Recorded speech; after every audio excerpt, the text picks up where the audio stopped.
Ari Satish.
चेहरा आता झोपल्यासारखं वाटतंय तर छान दिसते.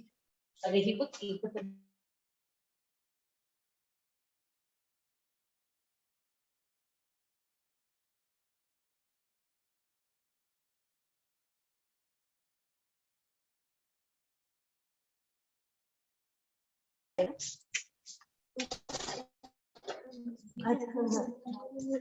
मला काय मला वाटलं की तुला असं व्हायचं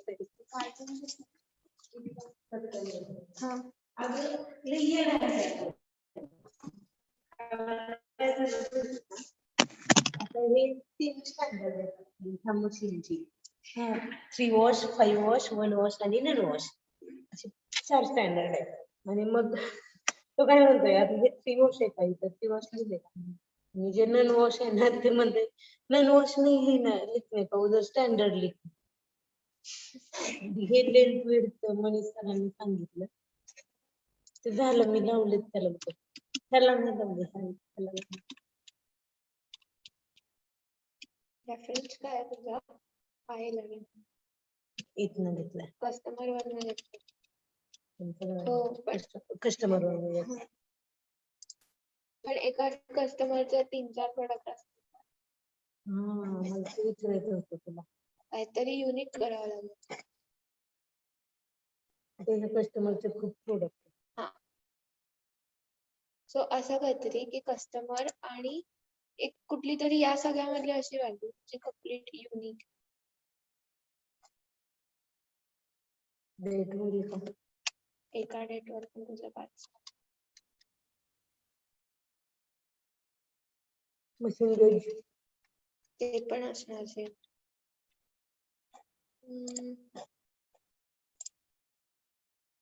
मला तेच विचारायचं होतं कस्टमर वरून घेतलं मी हा पण टीजे मॅक्स कस्टमर आहे ना त्याचे 4-5 प्रोडक्ट बनले आता एक्झॅक्टली आता त्यामुळे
Yeah, good morning, Tawari ma'am.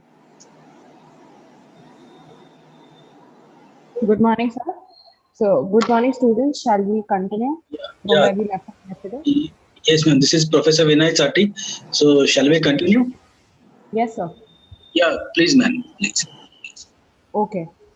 So, yesterday we discussed the concept of minorities with regard to the disadvantaged groups. So, today we'll move on to studying the vulnerable groups, beginning with statelessness or stateless persons.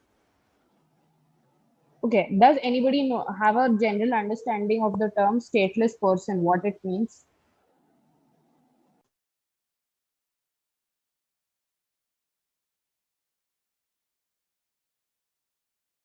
Yes, students.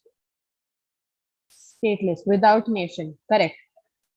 सो मराठीत म्हणायचं झालं तर ज्याला नागरिकत्व नाही असा किंवा rather instead of saying without nation, a person who does not have citizenship of any particular nation, we can say, we can use the word citizenship, or does not belong to a particular nationality.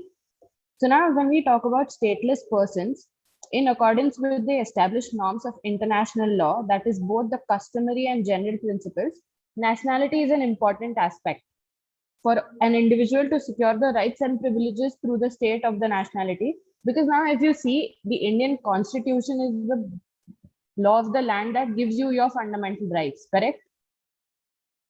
The Indian Constitution, you get your right to life, then you get your right to freedom of speech and expression, then your right to work, right to practice, profess your own profession, business or trade, or the right to equality. All of that is a part of the are the fundamental rights that are given to us or guaranteed to us by the Indian Constitution. Correct. Now, when you talk about a person who is a stateless person, there is a need of nationality for you to be able to get these fundamental rights. Like, for example, if you take the Indian Constitution itself, there are certain rights that are given only to the citizens of India.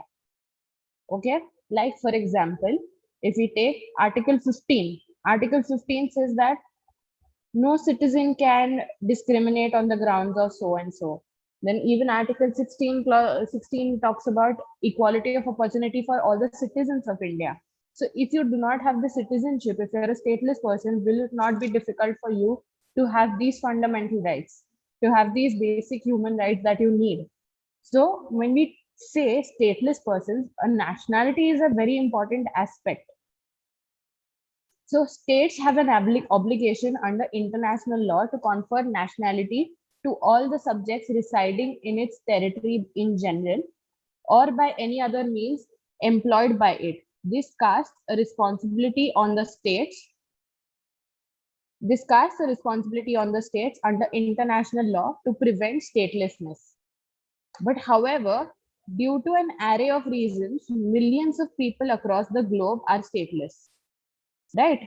And if we say nationality is a term that you talk about in the international concept or international law, it is synonymous to the concept of citizenship in the municipal law. Municipal law meaning the state law. जो national laws रहते हैं, जो nation के laws रहते हैं, उसमें citizenship को refer किया जाता है. तो nationality क्या बोलता है? That it signifies a person's membership to a state. And citizenship, on the other hand, denotes that the municipal status of a person possessing the highest category. So if you have the citizenship of India, you will automatically get all the rights that are available to the citizens of India, correct? So now what are the concepts and what are the causes of statelessness? If you look into that,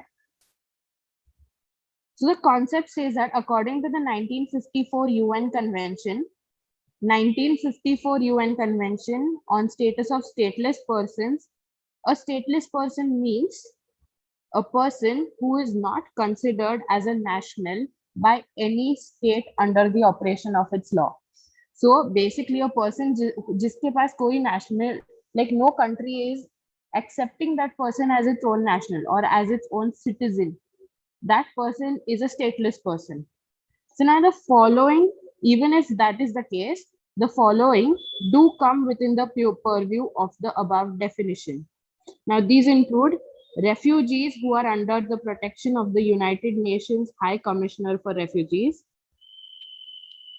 then the persons who have committed a crime against peace, then war criminals, persons who have committed a crime against humanity, persons whose acts are contrary to the purposes and principles of the United Nations, and persons who commit a serious non-political crime outside the country of their residence.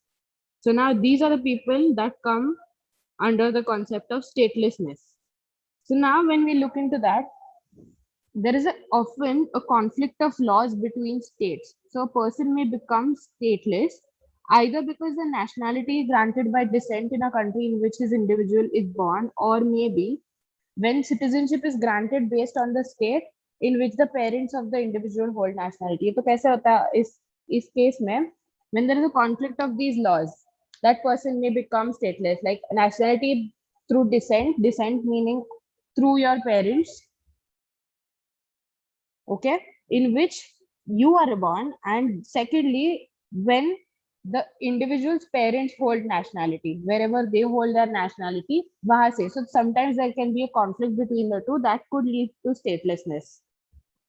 Then even a transfer of territory, for example, a particular territory of India is transferred into another country due to XYZ reasons. Let's not get into the reasons, but if that happens, the individuals of that state as a result of state succession may become stateless. Then citizenship you can even lose your citizenship due to marriage laws.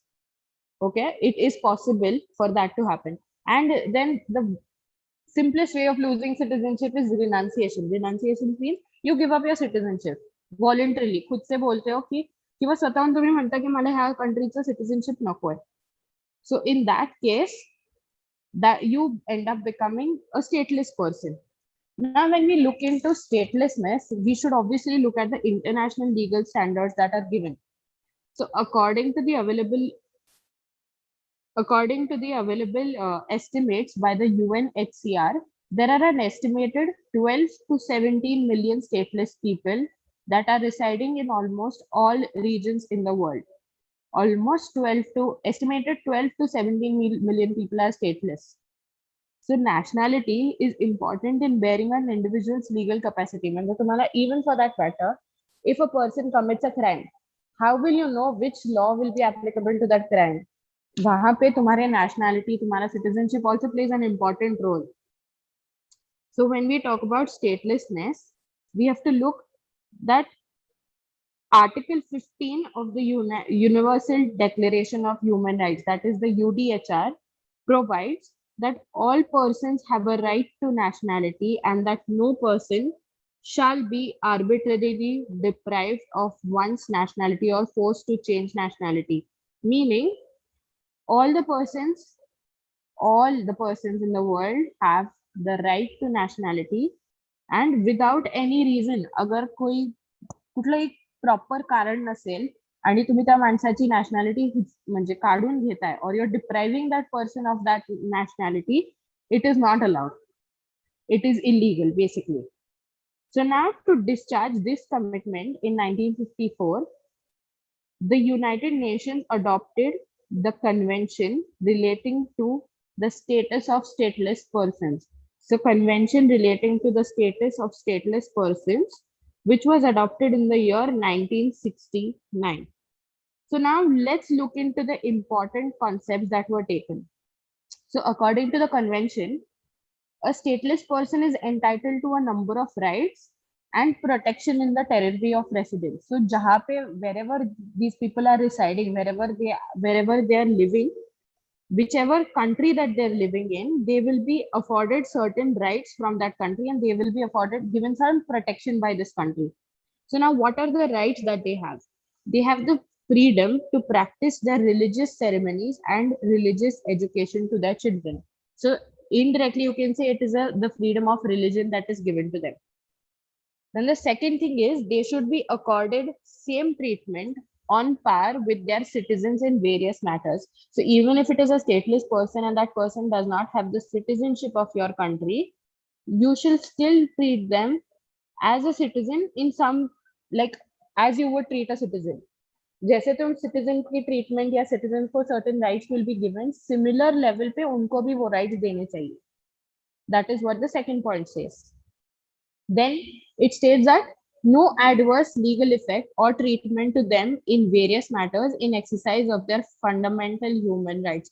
So meaning they should have, especially with request to acquisition of movable and immovable property. So they should have certain basic fundamental rights available to them. You cannot just be that, nahi, we will not make certain rights available to them because they are stateless. So no illegal treatment should be given to them with regard to such fundamental rights.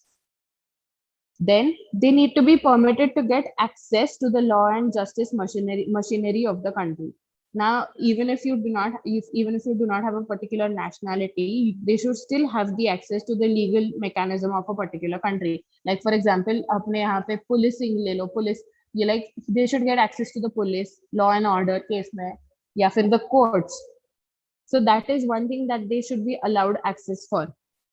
Then they need to be given equal treatment in matters of employment, wages, and social security. So agar, even if that person is a stateless person, as per the convention, they should be given equal treatment in matters of employment. No matter उनके पास citizenship नहीं है, even if त्यांच्याकडे कुठल्याही राज्याचं नागरिकत्व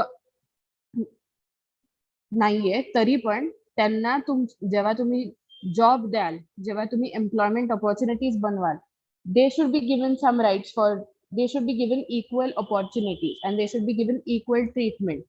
Even असं नाही करायला पाहिजे की इंडियन पर्सन आहे और an Indian like whoever is an Indian citizen, he will get say 100 rupees as wage for a day, and because the other person is a stateless person, you give him 80 rupees. That is not fair. So as per this convention, even a stateless person should get as much wage as the Indian or the person who is a citizen of that particular country.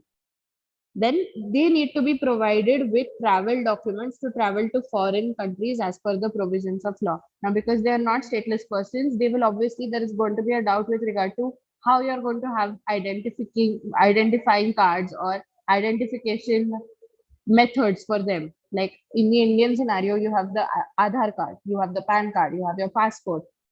All of these certify that you are a citizen of India. But for a stateless person who's not a citizen, it is difficult. So it is the duty of the state in which they are residing, or the duty of the state जहाँ पे वो रह रहे हैं, to make provisions for such travel documents that are necessary for them to travel to foreign countries. Then they should not be expelled in a discriminatory fashion or to be sent to another country against their wish, wherein their security is in jeopardized. So what it means is, these stateless persons, if for example they are living in India, against their wish, you cannot depart them or deport them to another country. You cannot send them to another country जहाँ पे उनकी security is under jeopardy. Meaning it is their security is at stake. Like their life is at stake, their life is in danger in that particular country. You cannot send them to that country without their own wish. So these are a few of the things that are mentioned in the convention relating to the status of stateless persons in the year 1969. Are we clear till here?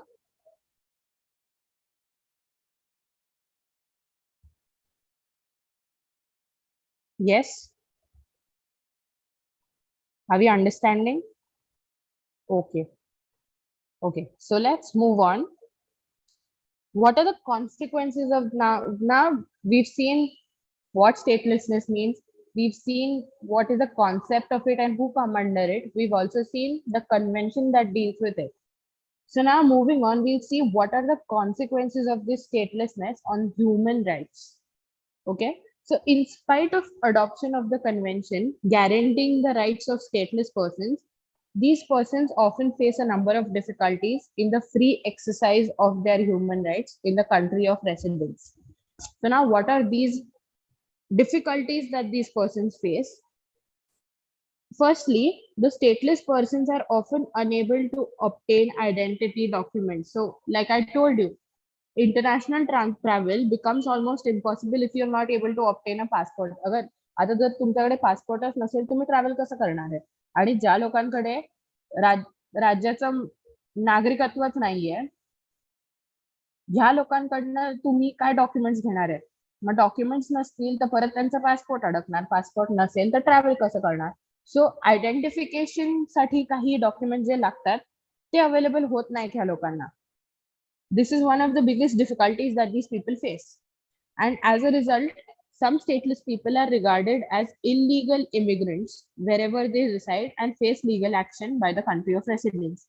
So because त्यांच्याकडे काही legal documentation नसतं, because they do not have the proper identification documents, what does happen is they are often termed as illegal immigrants. Immigrants meaning the people who come from another country into your own country. So these people are termed as illegal immigrants, because of which you're not like they face a lot of legal threats and they face a lot of legal action. They are sued in the court because they're illegal immigrants and all of those things. Then another thing that happens is denial of minority status, even if stateless person falls within the category of minorities according to the law of the country. Now, because that person is not a citizen of the country and because that person does not have any identification documents, or that person does not have the citizenship, basic the problem arises when they are not taken as a minority, even if they fall under the category of minority in the country. Like we discussed yesterday, linguistic minorities rehta hai, so ethnic minorities rehte hai. So even if they are a part of these minorities, they are not listed as one of them because they are stateless people. Then the third point or the third difficulty that they face is the children born in the territory of residence may face adverse effects in obtaining birth registration certificates. If you see, all of these things come back to only one point, that they do not have an identifying document and that they do not have the citizenship. So, kaisa rehta hai, even for people in India, to be a citizen of India, there are a few ways in which you can obtain the citizenship. So उसमें सबसे easiest और सबसे important वाला है by birth, citizenship by birth. So if you're born in the territory of India, you get the citizenship of India.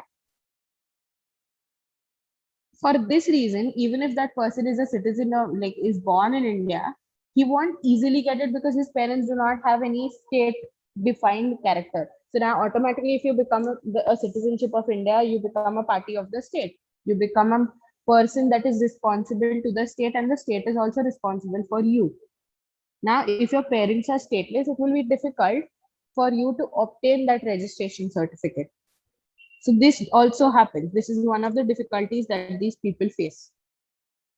Then discriminatory treatment in various free exercise of their rights, especially with respect to education, health, then property, or their social security benefits is afforded to them. Now, ये discrimination, it might be because of the state or it might even be because of the citizens living in the state. कि अरे इसका तो कोई citizenship नहीं है, he does not belong to any particular state, and then people discriminate against such a person. Then there is every possibility for the abuse of their rights by the law enforcing agencies on flimsy grounds. So these people can be targets. They can be targets for abuse of rights. Okay. Often it happens because they do not have a proper backing system to them. They do not have a proper protective system, protective mechanisms. These people are often abused. Then there will always be always be tension and unrest in their lives with the fear of their displacement from the country of residence to another country. This is very obvious. This is a psychological point. कि अगर तुम्हारे पास कोई definite country of living नहीं है, wherever you're living, you're not sure whether you're a person of that state or not. Obviously, you will live in that fear कि at any point of time, at any moment, this state will tell me that get up and pack your bags and leave. Right? So this kind of tension and unrest always lies within these people. So now the moment stateless persons secure the citizenship or nationality of a country, they cease to be stateless and are regarded as nationals of that particular country. So once they obtain the nationality of a country, they are able to exercise their rights freely on par with other nationals of that country. Yes, are we clear till here? What are the difficulties that these stateless people face?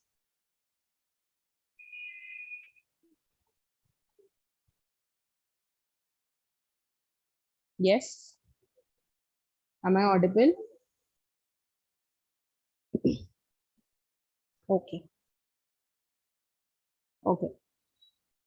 So now, what are some challenges that are faced, okay, by these stateless people? The United Nations High Commissioner for Refugees, that is the UNHCR, United Nations High Commissioner for Refugees, has identified the following challenges.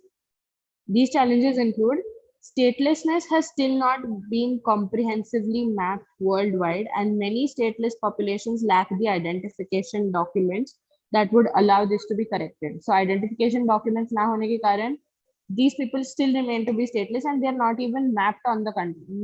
Mapped meaning they are not identified. Pata hi nahi hai that so many people are still stateless. Then many nationality laws fail to include safeguards against such stateless people. Very few procedures are laid down for determining the stateless status of a person, and where procedures are laid down, the safeguards to protect the rights of the individuals are inadequate. So again, it comes on the mechanism for provision of these people, where procedures ही नहीं दिए गए, how you will determine whether a certain particular person is a stateless individual or somebody who has a particular nationality identification. And low public awareness of statelessness has resulted in a low level of concrete responses to situations of statelessness. So again, it comes to awareness not being spread with regard to the concept of statelessness. This sums up the concept of statelessness. Now we move on to the concept of sex workers. So now what does a sex worker basically mean? In your language, जो तुम्हें पता है, what does a sex worker mean?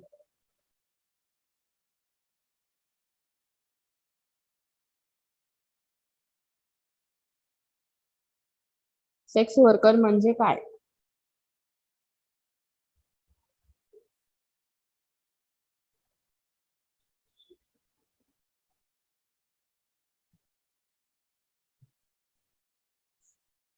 काही आपल्याला माहिती नाहीये. Or do we not know what a sex worker is?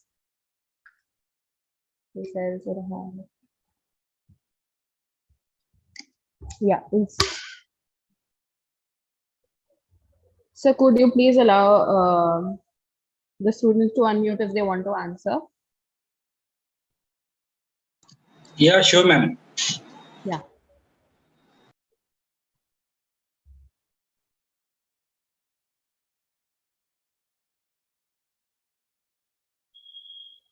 Okay, who wants to answer? Yes, yes, Anu. Ma'am, the persons who trade by their body for the living, for money or for completing their living aspects. Exactly. So now those people, obviously, do you think that these people have their human rights available or they are treated equally? Do you think they are treated equally by the society? No, not at all, ma'am. Exactly. So there is a need to provide certain special provisions for these people so that they have at least a dignified life. I mean, that is their choice of job now. You cannot help it. If they have selected that as their occupation, we Yes. must respect, as citizens, we must respect it, and we must at least not look down upon them. Ye kya kar rahe? So now let's move on to the concept of sex workers. According to the preamble of the United Conventions for the Suppression of the Traffic in Persons and the Exploitation of Prostitution of Others, 1949. So if you basically simple language mein, 1949 mein there was a convention with regard to trafficking in persons and exploitation of the concept of prostitution of others. So that defines prostitution as prostitute, or it defines or it states that the prostitution and the accompanying evils of trafficking of persons for the purpose of prostitution are incompatible with the dignity and worth of the human person and endanger the welfare of the individual, the family, and the community. So now, prostitution or sex work has been in existence in one form or the other from very ancient times. बहुत सालों से आया है, and it is there even today. It has been prevalent in all societies and states all across the world. And it is one of the worst forms of violations of the rights of women and girls. Now, in spite of the ill effects that are associated with sex work in the contemporary era of globalization, it has assumed a different dimension and it has included many types of activities that form a part of sex work. Yes. Though there are instances of men performing sex work for a variety of reasons, the number is comparatively less to that of women and girls. So now the term sex worker has now become a very broad term and it covers a number of sexual services. Traditionally, it referred to only a number of different names that were called in society, like for example, prostitutes or a harlot or a whore, etc. However, now these terms are very derogatory in nature and you normally don't use these terms anymore. So in 1978, an activist by the name of Carol Leigh coined the term sex worker. So now these people are no more referred to as whores or harlots or prostitutes also to that matter. Now they're called as sex workers. From then onwards, it has become a popular term and it has gained currency in referring to various types of services that are existence in the sex industry. So now what we look into sex workers and what are the international efforts that are taken for them. So because of the social reform movement of the 19th century throughout the world, the international community adopted a number of international agreements in order to eradicate the illegal acts that were targeting women. So what are the agreements that were accepted or the agreements that were adopted by the international community? The first was an international agreement on suppression of the white slave traffic, which came into existence in the year 1904. Now, this was amended by the United Nations in 1948, and now it covers all types of traffic. Because Pehla in 1904, it only spoke about white slave traffic. Tabhi, racism was at its peak. There was a differentiation between white and black. So at that point, it only spoke about white slave traffic, but in 1948, it covered all types of trafficking of human beings. Then again in 1910, there was an international agreement for the suppression of the white slave traffic. Then the League of Nations adopted an international convention in 1921 for the suppression of the traffic in women and children. This was approved by the United Nations in the year 1947 through a protocol. And in 1933, the International Convention was adopted for the suppression of the traffic in women of full age. Okay, now all of this has led to the acceptance of the suppression of traffic in persons and of the exploitation of prostitution and others, the United Nations Convention on this in the year 1949. So now these articles empower the national government to enact specific legislation to eradicate the evil of prostitution and other aspects relating to it and declare any activity that affects the modesty, dignity, life, and liberty of a person, especially that of a woman and children, as illegal. So now, apart from these conventions, the Convention on the Elimination of Discrimination Against Women 1979, the World Conference on Human Rights 1993, and a number of other international forums have condemned violence in any form against women. So now all of these are efforts of the international community which have led to certain enactments or legislations that have been drafted by the particular nations to prevent trafficking and also to the also to aim at banning sex work in that country. Okay, so now we'll be looking at the Indian scenario. Okay, with regard to the Indian scenario, there is the suppression of immoral trafficking in women and girls Act of 1956. Yeah, in 1956, the government of India enacted the Suppression of Immoral Trafficking in Women and Girls Act. Okay.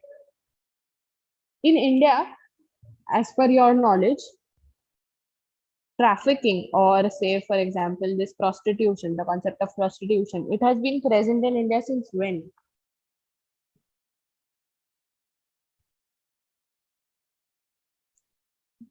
Earliest mention of the concept of prostitution. Anybody knows?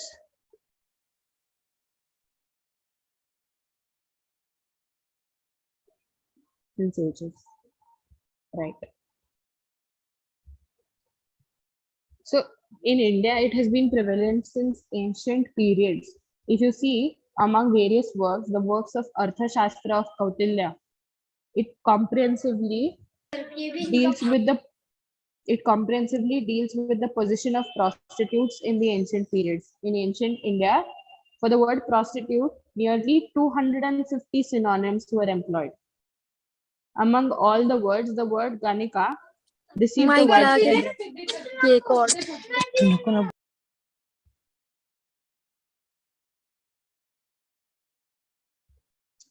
Okay, continuing.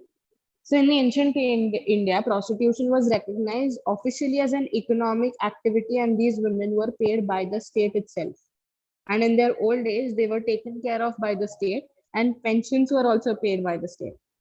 Then in the Middle Ages, the profession was named after a traditional customary name called Devdasi, which was widely prevalent in many parts of the country. Then during the Muslim reign, prostitutes were recognized as dancing and singing girls. Then the initiation of legal measures to regulate sex work and its eradication during the British period could not bring about the desired results. The reason for this was that people weren't prepared to do away with this. Because of this, after independence, the government of India and the state governments took a number of steps to eradicate prostitution. One of them is the Act of 1956 that talks about suppression of immoral trafficking in women and girls Act of 1956.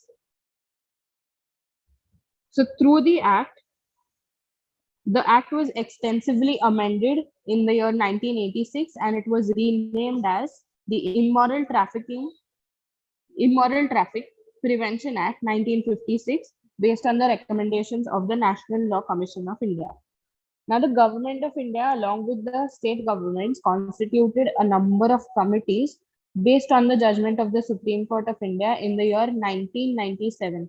So the case that we'll be talking about is Gaurav Jain versus Union of India. So what the Supreme Court spoke was with regard to protection of prostitutes and their children. Okay, so this case deals with protection of prostitutes and their children. And in spite of the best efforts of the state, prostitution is still rampant in India for a variety of reasons.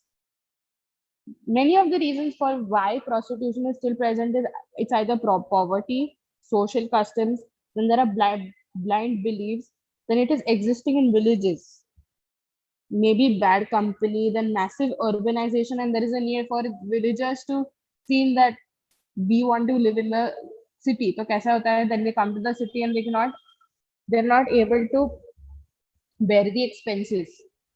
So all of these things, plus flesh trade. Flesh trade is one of the major reasons why prostitution still continues to happen today. So after this, considering the magnitude of the problem, a number of social activist organizations and sex worker organizations are demanding that the state recognize and protect the rights of these people.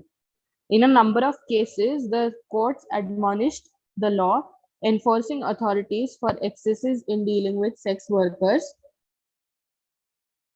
In Vishaljeet versus Union of India in the year 1990, the Supreme Court of India laid down a number of stiff norms and directed the unions and the states to submit detailed reports in protecting the rights and rehabilitation activities employed by the state. And in another case, that is the Buddhadev Karamaskar versus State of West Bengal in 2011, it had passed a number of directions to protect the rights of sex workers, including their rehabilitation. So we can see that the Supreme Court and a lot of other national organizations are taking efforts to make or to provide for the protection and recognition of the rights of these people. And there is even an act in the Indian scenario, but I personally feel that the implementation of that act has still not been done perfectly. Like there are aspects of the act that can be implemented really well to protect these sex workers and to make another form of living or earning available to them. So now this is with regard to sex workers. Now we'll move on to look into migrant workers. Okay, migrant workers ka concept, I am very sure everybody has heard, at least heard.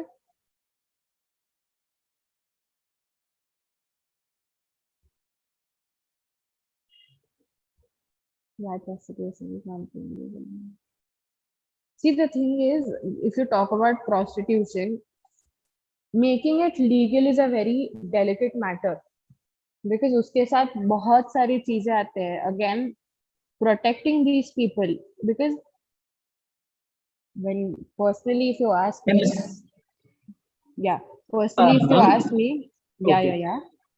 Ma'am, as in other countries like in New Zealand, it is legal. In Australia too, it is legal. And even in, as you mentioned, that in Arthashastra, it was legal, and their work is renowned as economic activity. That means the government at that time, that Chandragupta Maurya's government was taking it as a legal economic activity. So why can't we make them legal? Because they are doing for their living and they are not denying any other's interest. Exactly, accept it. That is what you were saying from their perspective. But what about when they are violated or certain atrocities happen against them, when they're sexually harassed, when they're abused in their course of work? See, if you're making because since in due to Article 14, it is mentioned that if any person is not interfering any other's interest, then everyone should be treated as equally in front of the law. And I think prostitution does not interfere in any other's job or any other's interest.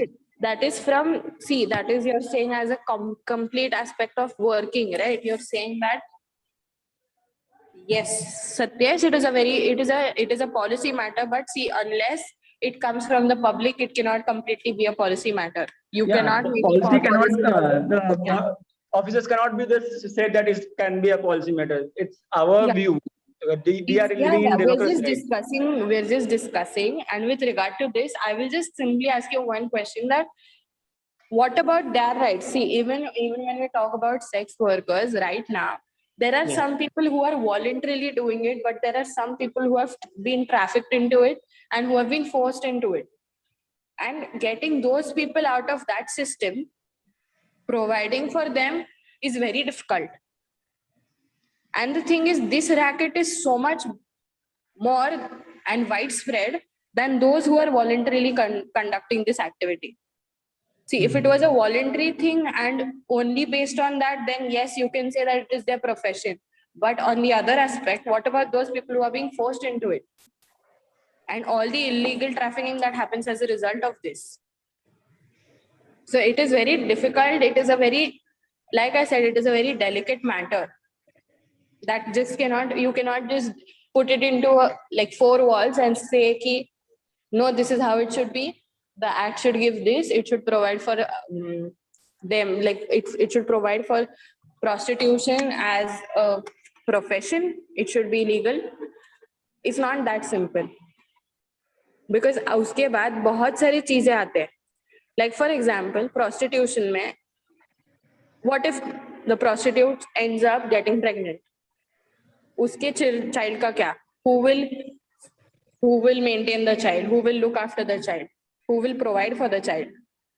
Mhm. There are a lot of things that are involved in this, and it's not easy. And then again, it comes back to, are these women going to be treated with respect? Because again, when you're talking about right to equality, do they not also have this right to equality? Do they not have a Definitely right? they have, but since we are not treating it as illegal, with a perspective that is they are doing something wrong.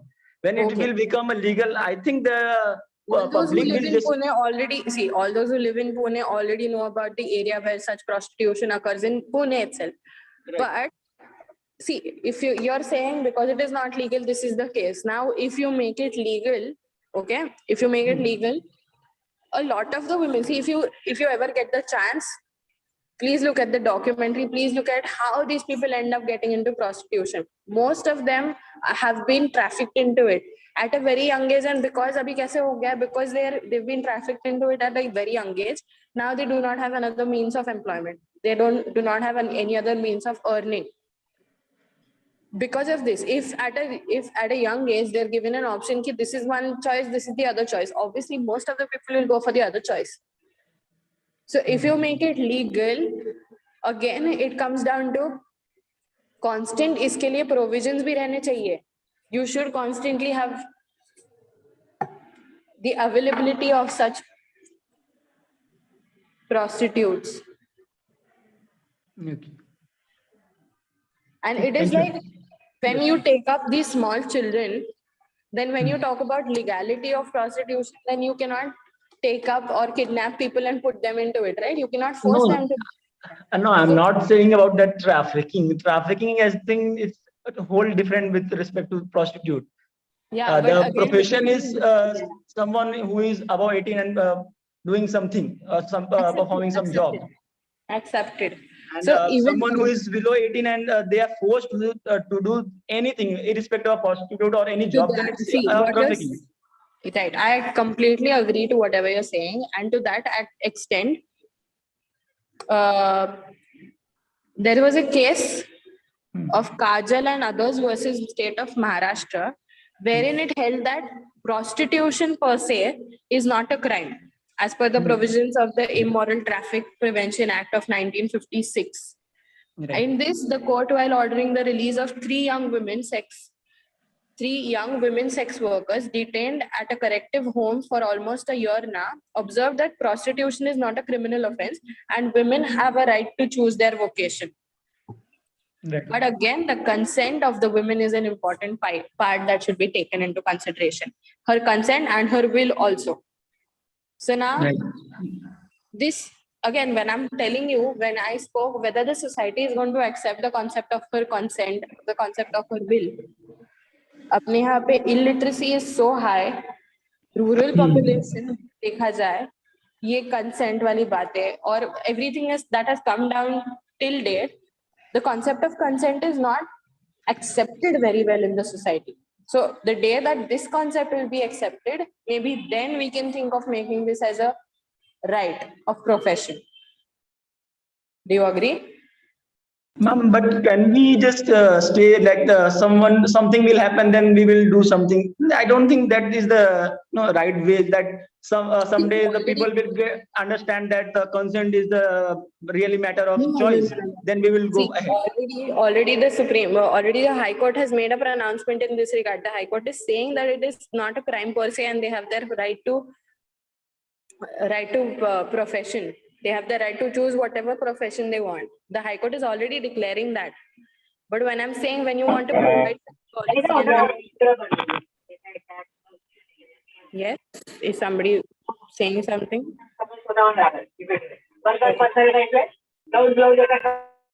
Yeah.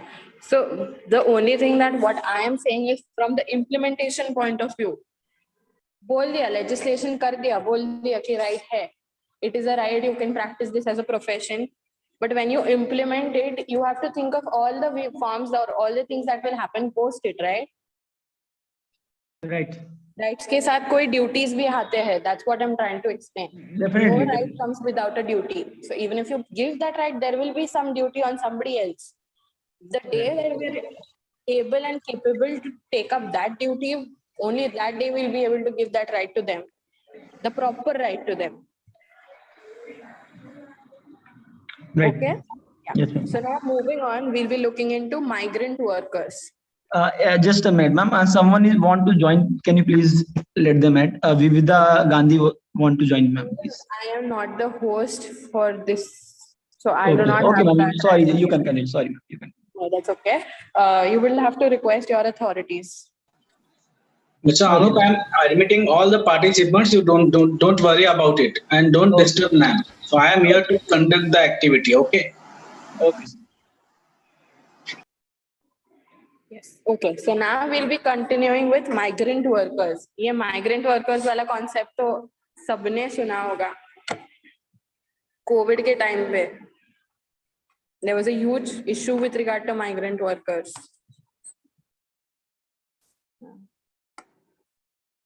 Yes. Did you guys read about it? During this time, Sonu Sood also got very famous. So now when we're talking about migrant workers, right now we'll be talking majorly with regard to the international aspect. ये जो था with regard to COVID जब हमने पढ़ा था, that was mostly with regard to these workers in the Indian perspective, जो एक state से दूसरे state गए थे. But now when we're talking about migrant workers, we'll be talking about them in an international perspective. That is those workers who have migrated from one nation to the other in search of work. So now the term migrant worker has different meanings and is linked to different situations in various parts of the world. At the same time, people who are employed by official means by any government or international organization cannot be considered as migrant workers. So you cannot just say that just because somebody has traveled from one place to the other, because he is employed by the government or some organization, he becomes a migrant worker. ऐसे नहीं होता है.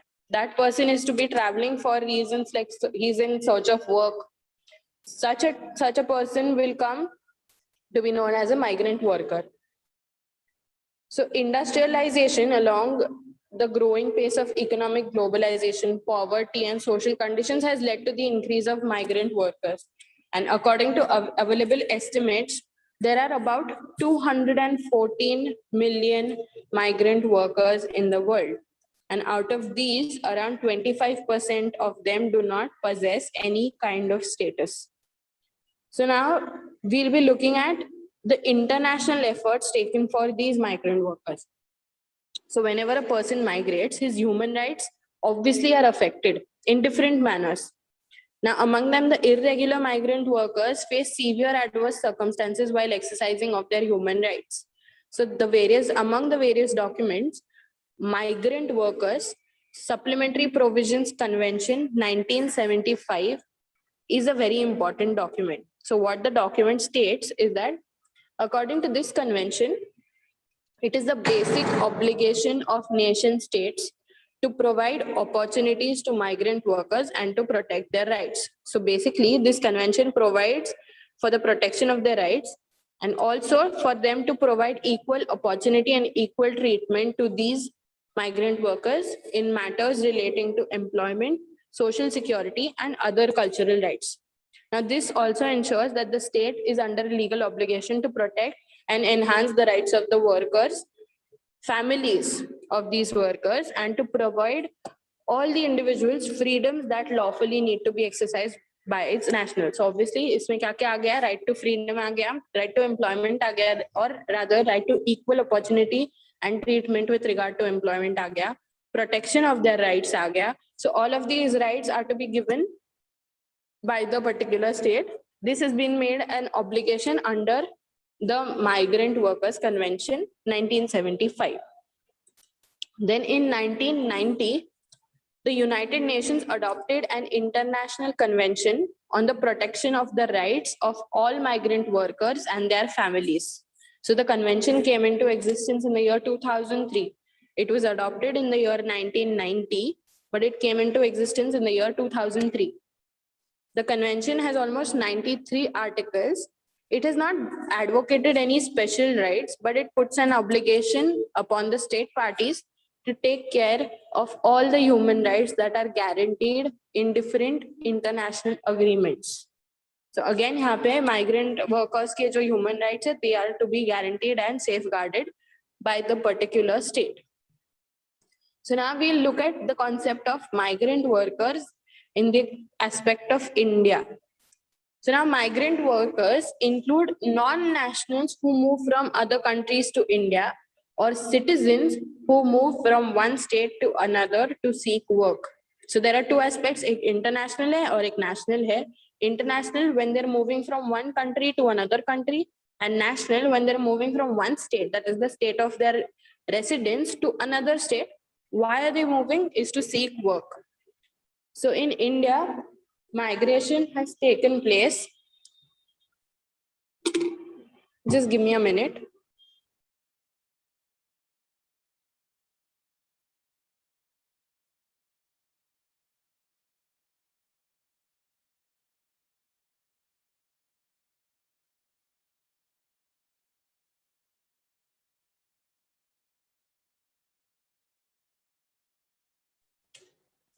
Okay, so we'll continue. Migrant workers, like I said, either they're non-nationals or they're citizens of that country. In India, migration has taken place, especially after the rapid urbanization and economic liberalization. So many people now move to cities and neighboring states wherever there are any chances of work. So mostly ऐसे देखा जाता है कि people leave their native towns and come to Mumbai. कि काम मिल जाए, कैसे भी रहने को तैयार रहते हैं. They're willing to live in any manner, in any form. All they want is work and payment for that particular work. So now, in India, after agriculture, migrants are predominantly found in the construction industry. So now, although these people possess all the rights as citizens, they may not have certain benefits such as residential benefits that are available to the people of the state, or they may not be able to procure ration cards under the public distribution system to purchase their food grains at a subsidized price supplied by the state in which they currently reside. So the issue that can be faced is with regard to getting ration cards and also some benefits which are available only to the residents of that, like the citizens of that particular state. So with regard to this, to improve the conditions of these workers, the government of India passed the Interstate Migrant Workers Regulation of Employment and Conditions of Service Act in 1979. So now, based on the provisions of the Act, a number of state governments have enacted separate legislations to prevent discriminatory practices against these workers. So now, due to number of reasons, many a time, these workers are denied a number of rights that are legally available for them to claim. So now the Supreme Court of India, through different cases, has always tried to uphold the rights of these people. We'll be discussing two cases. The first, Bachpan Bachao Andolan versus Union of India, a case of the year 2011. So in this case, the Supreme Court, while addressing the rights of children of various sections of people in the country, directed the executive to take necessary steps in order to protect the rights of the children of migrant workers and their families. So basically, it discussed majorly with regard to the protection of rights of children of migrant workers. So it singled out the children of migrant workers and said that they should be given extra protection. And then another case was the People's Union for Democratic Rights and Others versus Union of India, a case of 1982, wherein it emphasized the role of the state in protection of the rights of the workers under various laws of the country, including the Constitution. So it spoke about the protection of the rights of these workers through different laws of the country. In this, the court in no uncertain terms expressed its displeasure about the negligence of the state in preventing the violations with respect to the payment of wages to the workers and forceful employment of workers in the Asiad project. So this was with regard to the Asiad project, जिसमें the workers weren't given proper wages and they weren't given proper treatment also. So forceful employment किया गया था and the wages were unsatisfactory. So the Supreme Court emphasized on the role of the state in protecting the rights of these people, and it accordingly said that it is the duty of the state to prevent any such violations and to prevent any kind of forced migrations against the wishes of any person. So with regard to migrant workers, two important cases. One is Bachpan Bachao Andolan that talks about rights of children of migrant workers. And second, People's Union for Democratic Rights that talks about the role of the state with regard to the protection of the rights of these workers and their rights to proper wages and preventing them from forceful employment. So according to this, we can briefly understand that every person has a right to live, reside, and work in any vocation of his or her choice. So now, because of this, the efforts of the international community and the states need to be supported by every individual who has a duty to protect the rights of their fellow men, through which we can protect the rights of the migrant workers. This is one of the forms in which we can protect the rights of the migrant workers. Now, after migrant workers, we'll be looking at the vulnerable class of HIV and AIDS victims. So HIV and AIDS victims के बारे में कुछ पता है आप लोगों को?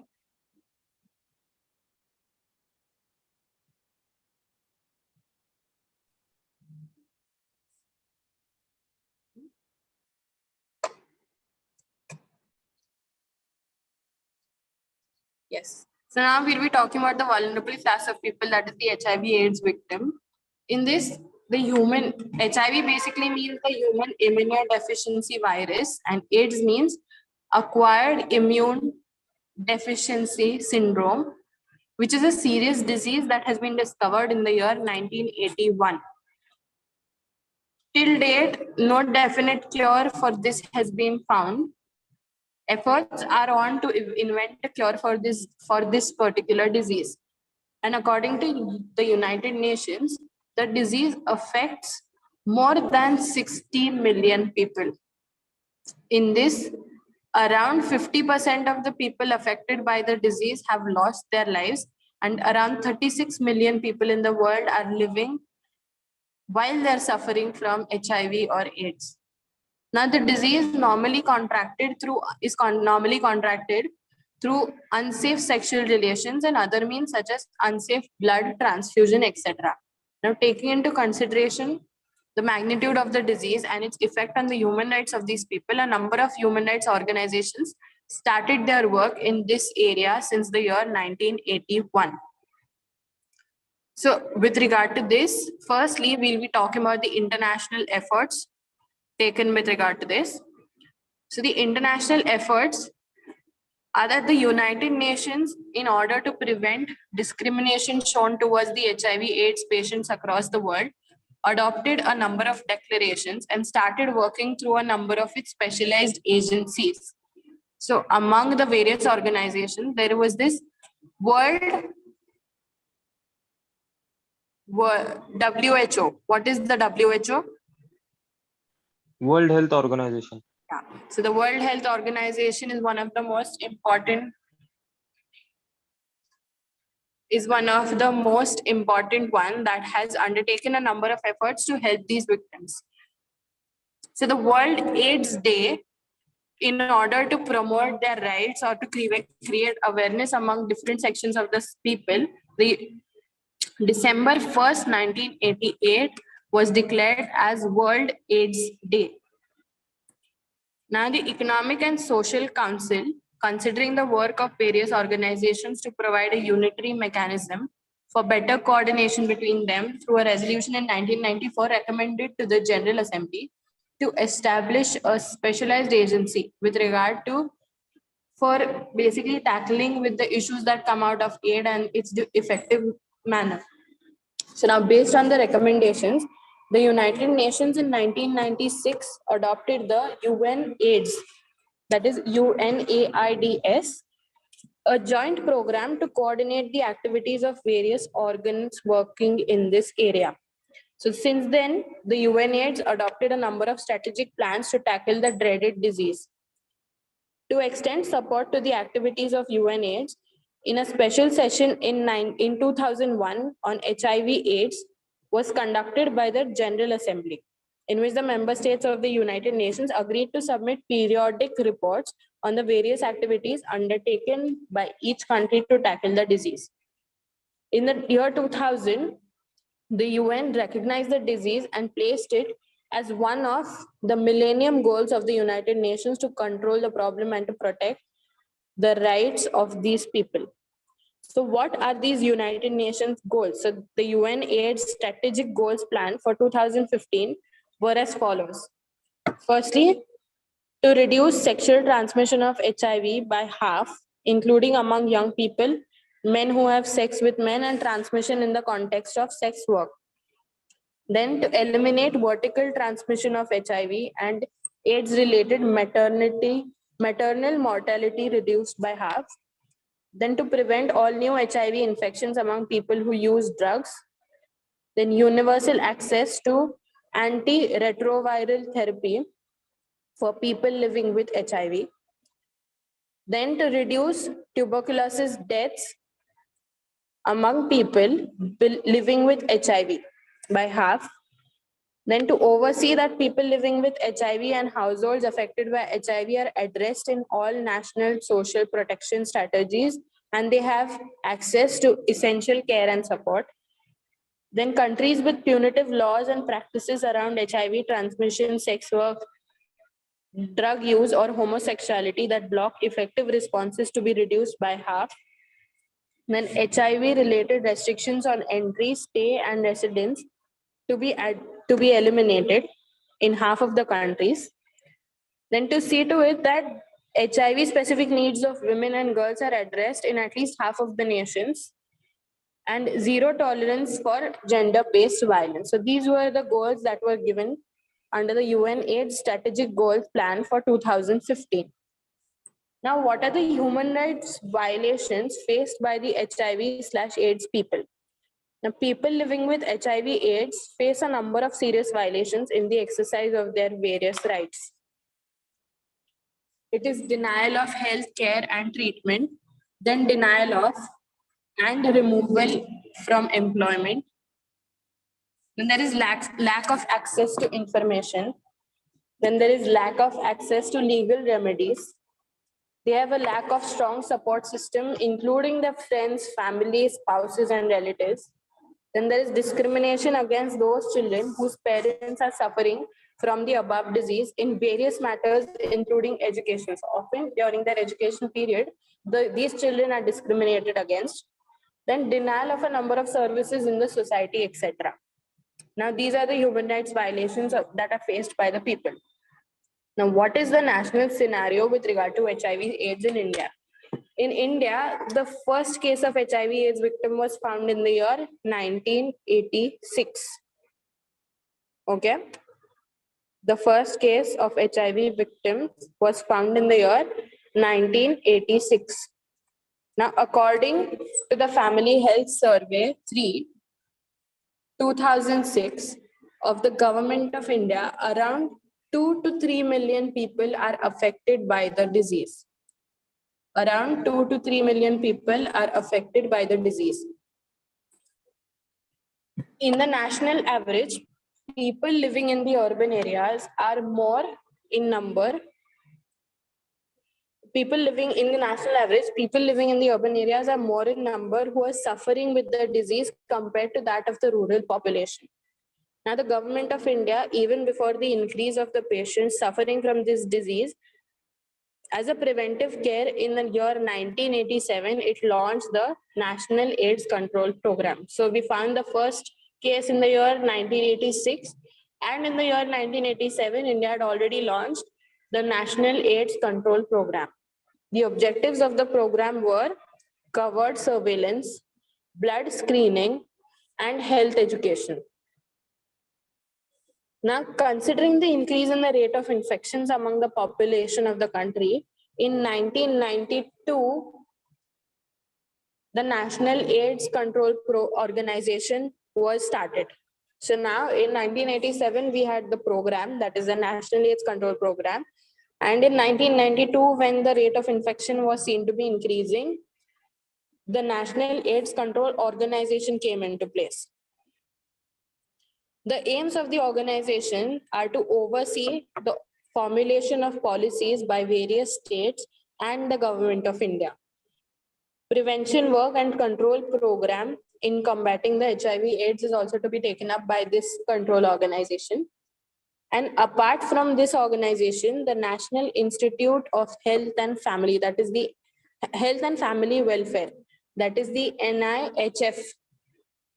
The NIHF has also been entrusted to evolve suitable policy formulations at regular intervals to tackle the dreaded disease. So with regard to the HIV/AIDS, we talk about first thing, 1986 was the first victim. Then 1987, the program was launched, that is the National AIDS Control Program, which had 3 objectives: covered surveillance, blood screening, and health education. Then in 1992, the National AIDS Control Organization was formed. And apart from this, another organization, that is the National Institute of Health and Family Welfare, is entrusted with the duty to evolve suitable policy formulations, that is to make proper policies and also like frame proper policies to tackle this dreaded disease. So this is with regard to the HIV/AIDS people and what is done in the international and the national perspective. Now, the society and the international community need to provide opportunities for these people to lead a life with dignity instead of living at the mercy of others. Here, we conclude with the basic rights or human rights of the various vulnerable groups as well as the disadvantaged peoples. Until now, from where Manisha ma'am has conducted, she spoke about human rights. Then she spoke about human rights. She gave you an introduction of the meaning of vulnerable and disadvantaged groups. Then she introduced into the concept of vulnerable and disadvantaged groups, who come under the vulnerable class, who are the disadvantaged groups. Then she discussed with you the human rights of women and children.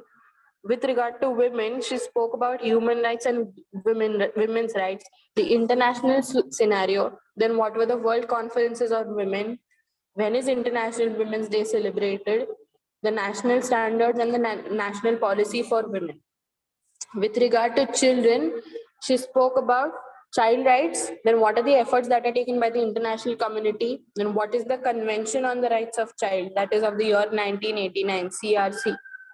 Then the UN organs that are directly concerned with the rights of children. She gave you a brief overview of UNICEF, which is now the United Nations Children's Fund. Then when is World Children's Day celebrated? The national scenario of children and the legal position. Then what are the provisions given in the Indian Constitution as well as other statutes of India? And the National Commission for Protection of Child Rights. Moving on, then we looked at the status and rights of socially and economically disadvantaged people. These are basically these deal with the indigenous people. We spoke about the role of the UN with regard to the indigenous people. Then we spoke about the UN Declaration on the Rights of these indigenous people. In the Indian context, we spoke about the scheduled caste, scheduled tribes, and other indigenous people who come to be as scheduled caste, who are the scheduled tribes, what are the rights given to these people. Then we spoke about elderly persons. Who are elderly persons? What is old age, or what is the international scenario with regard to rights of these elderly persons, and the Indian scenario with regard to the rights of the elderly persons. In the Indian scenario, we discussed the Maintenance and Welfare of Parents and Senior Citizens Act of 2007. Then elderly persons ke baad we discussed the persons with disabilities. So what are the rights of persons with disabilities? What exactly is the definition of disability, and what comes under the ambit of disability? Then what are the things done by the UN with regard to the disabled, rights of the persons with disabilities in India, and the laws relating to these disabled people. Then we discussed the minorities, the concept of minorities and their human rights. What are the efforts taken by the international community with regard to these minorities? Then minorities in India, the constitutional rights and safeguards provided to these minorities in India. And then we spoke about the National Commission for Minorities in India. And there is a Ministry of Minority Affairs in the Government of India. After that, this is with regard to the disadvantaged people. Then in today's lecture, we discuss the human rights of vulnerable groups with regard to vulnerable groups, in which we studied 4 aspects: stateless persons, sex workers, migrant workers, and HIV/AIDS victims. Under stateless persons, we spoke about the concept, what it means. Then because we had to understand statelessness, we had to understand the concept of nationality and citizenship. Then while understanding statelessness, what are the causes of such statelessness? Then statelessness and the international legal standards with regard to it. Then what are the consequences of statelessness on human rights of these people? And what are certain current challenges that these stateless people face? Then we spoke about sex workers. After that, we understood the definition of sex work. We saw sex workers and the international efforts taken to protect their rights. Then the Indian scenario with regard to this. And moving on, we looked at migrant workers, what exactly migrant workers mean. Firstly, in the international aspect, and then in the Indian aspect, what are the provisions of the rights of these workers in the international aspect. And then in the aspect of India, we studied cases, a few cases under the migrant workers, that were 2 cases. And HIV/AIDS victims, we saw what are the international efforts. We saw human rights violations that are faced by the HIV people. And then in the end, we discussed the national scenario with regard to it.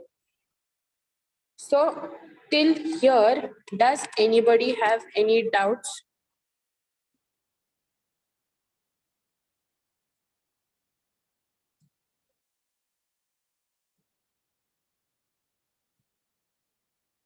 Yes, anybody has any doubts on any questions? No. Okay.